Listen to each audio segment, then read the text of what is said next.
বাবা মরা ছেলে আবুল অনেক সহজ সরল, তাই সবাই তাকে বোকা বানায়। তাকে দিয়ে কাজ করিয়ে টাকা দেয় না, তাই তারা অনেক কষ্টে দিন পার করছে। মা, ও মা, কিছু খেতে দাও তো। হায় রে হায়, কি যে খেতে দেই তোকে। ঘরে যে সব ফুরিয়ে যাচ্ছে ধীরে ধীরে। শুধু এই কয়টা চাল আছে বাবা, একটু ভাত ছাড়া কিছুই তো তোকে দিতে পারবো না রে বাবা। ঠিক আছে মা, তুমি ভাতটা তাড়াতাড়ি বসিয়ে দাও, আমি একটু কচু শাক তুলে আনি। মসজিদের ওই পিছনে পুকুর পাড়ে অনেক কচু শাকের গাছ হয়েছে। ওই কচু শাক আর ভাত আজকের দিনটা এভাবে চালিয়ে নাও মা। তুই একটা কাজের ব্যবস্থা কর বাবা।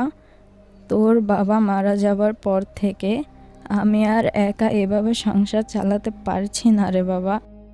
তুমি তো জানো মা, আমি কাজের জন্য কত চেষ্টা করেছি, কিন্তু সবাই বলে আগে কোথায় কাজ করেছো, কাজের অভিজ্ঞতা না থাকলে কাজ দেওয়া ঝুঁকি, আমি নিতে পারবো না। তুই বাবা একবার হাসিমের দোকানে যা না, অনেক বড় দোকান, ঠিক তোর কোনো একটা কাজ জুটে যাবে। যা না বাবা, যা না। আচ্ছা মা, তুমি বলছো যখন নিশ্চয়ই যাব।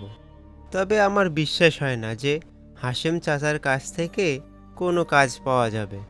যাকগে, তুমি ভাতটা বসিয়ে দাও, আমি ওই কচু শাক নিয়ে আসি, খেয়ে যাব।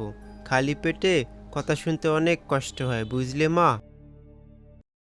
এরপর বাবুল গেল হাশেম চাচার দোকানে। চাচা ভালো আছেন? বলছিলাম আমাকে একটা কাজ দিবেন। আপনি যে কোনো কাজ দিবেন, আমি তাই করব। না না না, আমার এখন কোনো কাজের লোকের দরকার নেই। এসব কথা বলতেই সেখানে অন্য একজন কাজের লোক আসলো। এসে বলল, চাচা, আজ তো সুমনের ছুটি আছে, তা এত বস্তা চাল কে সরাবে এখন? হুম, এই ছেলেটাকে বোকা বানিয়ে কাজ হাসিল করে নিতে হবে। এই ঠিক আছে ঠিক আছে, তোমাকে আমি কাজ দিচ্ছি, এটা দেখো তো কেমনে পারো। হ্যাঁ চাচা, আমি ঠিক পারবো, ঠিক পারবো।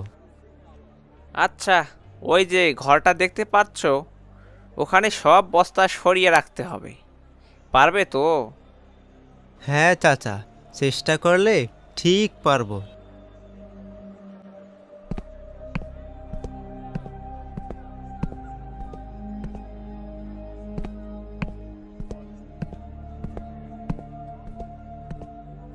চাচা চাচা, সব বস্তা সরিয়ে রাখা হয়েছে।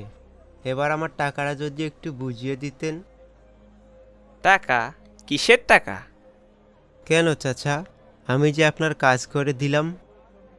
কোনো টাকার কথাই তো হয়নি। এ আপনি কি বলছেন?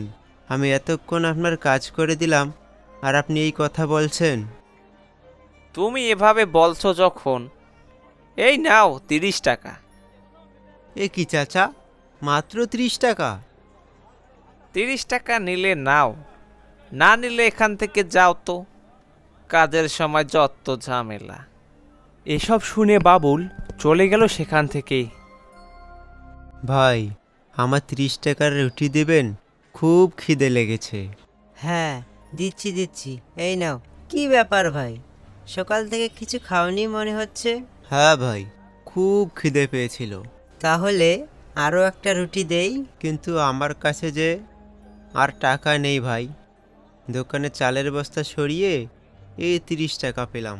এই লোকটা একবারই বোকা আছে, একে দিয়ে আমার অনেক লাভ হবে। এই যে ভাই শোনো। আমাকে বলছেন? হ্যাঁ, তোমাকেই বলছি। শুনলাম তোমার একটা কাজের খুব দরকার, তা কি কাজ করতে পারো তুমি? আমি তো কাজ করিনি আগে, তবে আপনি যে কোনো কাজ দিবেন আমি করে ফেলবো। তাই তো, ঠিক ভেবেছি। ঠিক আছে, চলো চলো, আমার খামারে চলো, তোমার জন্য একটা কাজ আছে, চলো।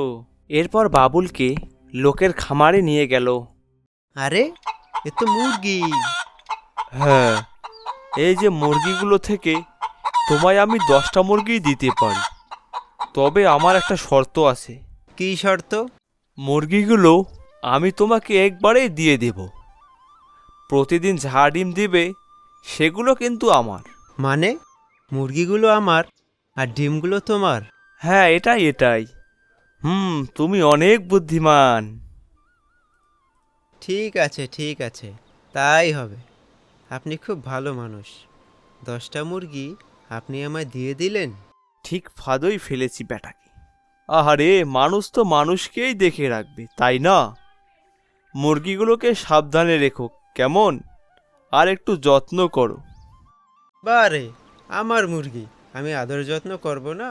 তারপর বাবুল মুরগিগুলোকে খাওয়াতে লাগলো, আর ডিমগুলো সেই মুরগির লোক নিয়ে যেতে লাগলো।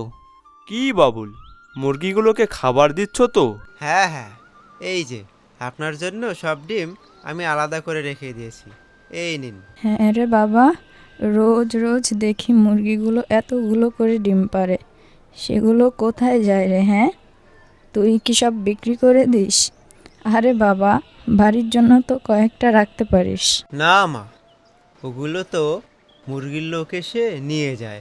নিয়ে যায় মানে? তুই মুরগিকে খেতে দিস আর ও এসে ডিম নিয়ে চলে যায়? না, মুরগির লোক আমাকে বলেছিল মুরগি আমার আর ডিমগুলো তার। ওরে বাবুল, তুই কি বোকা নাকি রে? তুই রোজ রোজ খাবার খাওয়াবি, মুরগিগুলো ডিম দিবে, সেটা অন্য একজন নিয়ে চলে যাবে? ওরে বাবুল, তাহলে মুরগিগুলো তোর নিয়ে লাভ কি? হ্যাঁ, ঠিকই তো, আমি তো এটা আগে ভেবে দেখিনি। তাহলে এখন উপায়? পরের দিন মুরগির লোক ডিম নিয়ে দেখলো একটা মুরগি কম। তখন কি, এখানে একটা মুরগি কম আছে দেখছি। কি ব্যাপার বাবুল? কম আছে? ও হ্যাঁ, কালকে আমি একটা মুরগি খেয়ে নিয়েছি। হ্যাঁ, খেয়ে নিয়েছো মানে? হ্যাঁ, আমাদের মধ্যে তো কথা হয়েছিল মুরগি আমার আর ডিম তোমার। না, এ কি করে হয়? মুরগি তো সব আমার ছিল। হ্যাঁ, কিন্তু তুমি তো বলেছিলে ডিম তোমার আর মুরগি আমার। তোমার কথা মতো আমি তোমাকে রোজ ডিম দিয়েছি, তবে মুরগিগুলো তো আমার, তাই আমি ওদেরই নিয়ে যা খুশি করি না কেন, তাতে তোমার তো কিছু বলার থাকে না। বাবুল, আমার ভুল হয়েছে। আমি তোমাকে বোকা ভেবেছিলাম। আমাকে ক্ষমা করে দাও তুমি। বাবুল, তুমি আমার খামারে কাজ করো। আমি আজকে থেকেই তোমায় নিয়োগ দিলাম।